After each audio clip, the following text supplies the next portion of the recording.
प्रिय भाइयों और बहनों, हम आपके लिए एक शुभ समाचार लेकर आए हैं। 1 जनवरी 2025 से हम आपके साथ 365 प्रेरणादायक विषय साझा करेंगे।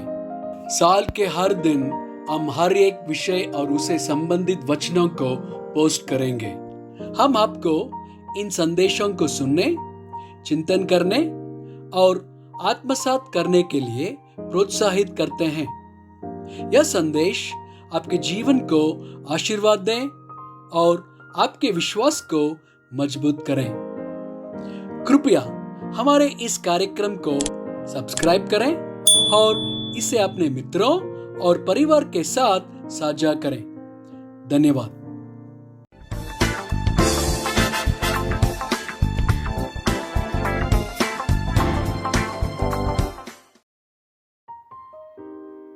आज 60वां दिन है और विषय है करुणा। मरकुस 6 वचन 34। उसने निकलकर बड़ी भीड़ देखी और उन पर तरस खाया, क्योंकि वे उन भेड़ों के समान थे जिनका कोई रखवाला न हो, और वह उन्हें बहुत सी बातें सिखाने लगा। लूका 15 वचन 17 से 24। जब वह अपने आपे में आया तब कहने लगा कि मेरे पिता के कितने ही मजदूरों को भोजन से अधिक रोटी मिलती है और मैं यहाँ भूखा मर रहा हूँ।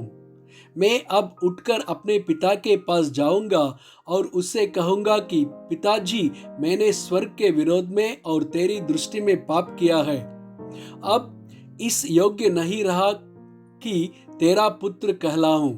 मुझे अपने एक मजदूर की नाहीं रख ले। तब वह उठकर अपने पिता के पास चला। वह अभी दूर ही था कि उसके पिता ने उसे देखकर तरस खाया और दौड़कर उसे गले लगाया और बहुत चूमा। पुत्र ने उससे कहा, पिताजी, मैंने स्वर्ग के विरोध में और तेरी दृष्टि में पाप किया है और अब इस योग्य नहीं रहा कि तेरा पुत्र कहलाऊं।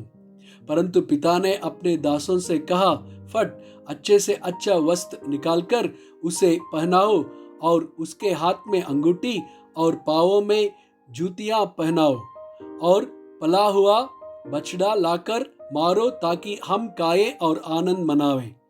क्योंकि मेरा यह पुत्र मर गया था, फिर जी गया है, खो गया था, अब मिल गया है। और वे आनंद करने लगे। लूका 10 वचन 30 से 37। यीशु ने उत्तर दिया कि एक मनुष्य यरूशलेम से यरीहो को जा रहा था कि डाकुओं ने घेर कर उसके कपड़े उतार लिए और मारपीट कर उसे अधमुआ छोड़कर चले गए। और ऐसा हुआ कि उसी मार्ग से एक याजक जा रहा था, परंतु उसे देख के कतरा कर चला गया। इसी रीति से एक लेवी इस जगह पर आया, वह भी उसे देख के कतरा कर चला गया। परंतु एक सामरी यात्री वहां आ निकला और उसे देखकर तरस खाया और उसके पास आकर और उसके गांवों पर तेल और दाखरस डालकर पट्टियां बांधी और अपनी सवारी पर चढ़ाकर सराय में ले गया और उसकी सेवा टहल की। दूसरे दिन उसने 2 दिनार निकालकर बटियारे को दिए और कहा, इसकी सेवा टहल करना और जो कुछ तेरा और लगेगा वह मैं लौटने पर तुझे भर दूंगा। अब तेरी समझ में जो डाकुओं में गिर गया था, इन तीनों में से इसका पड़ोसी कौन ठहरा? उसने कहा, वही जिसने उस पर तरस खाया। यीशु ने उससे कहा, जा, तू भी ऐसा ही कर। आमीन।